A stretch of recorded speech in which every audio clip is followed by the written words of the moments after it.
இனிய காலை வணக்கம். இன்றொரு செய்தி. கேலரிகளில் படம் சேகரிப்பதை மனது வங்கி கணக்கில் பணம் போடுவதற்கு நிகராய் தப்பிதமாய் நினைத்துக் கொள்கிறது. கொள்ளளவினை மீறி நிரம்பி வழிந்த கைபேசியின் செயல்பாட்டினை குறைத்தாலும் கூட அந்த போதை குறைந்த பாடில்லை. வருடக்கணக்காய் மாதம் தேதி வாரியாக சேர்த்தவர்கள் யாவும் பெரும்பாலும் பாவம் துயில் நிலையில்தான் இருக்கின்றன. காத்திருப்பு நேரங்களில் நிரம்பிகளாக எத்தனை முறை கட்டை விரல் தேய தொடுதுறையை நீவி பார்ப்பது.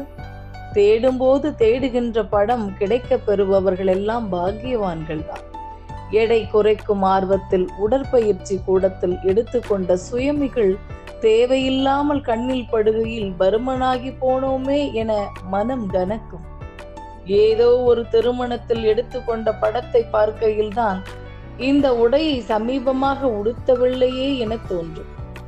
நாட்களை எண்ணிக்கொண்டிருந்த அப்பாவின் தோளில் சாய்ந்து எடுத்துக்கொண்ட படத்தை பார்க்கையில் துக்கம் தொண்டையை அடைக்கும். விற்பதற்கு முந்தைய நொடியில் எடுத்த நம் பிள்ளை பிராயத்து சொந்த வீட்டின் படங்கள் கண்ணில் படும் போதெல்லாம் மூக்கு விடைக்க, உதடுகள் துடிக்க, கண்கள் குளமாகும். மொத்தமாய் கேலரிக்கு போகி கொண்டாட வேண்டுமாய் தோன்றும் போதெல்லாம் எதுக்கும் இருக்கட்டும் என அசரியாய் மனம் சொல்லும்.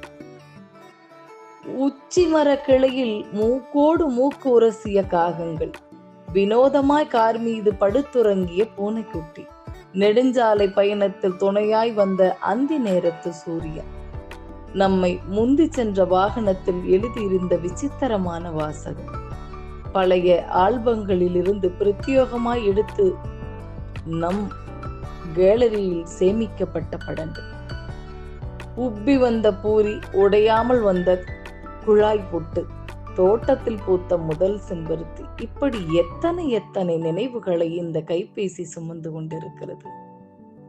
மனம் இத்தனையும் சுமந்து கொண்டால் புதிய விஷயங்களை சுமக்க எங்கே இருக்க முடியும்?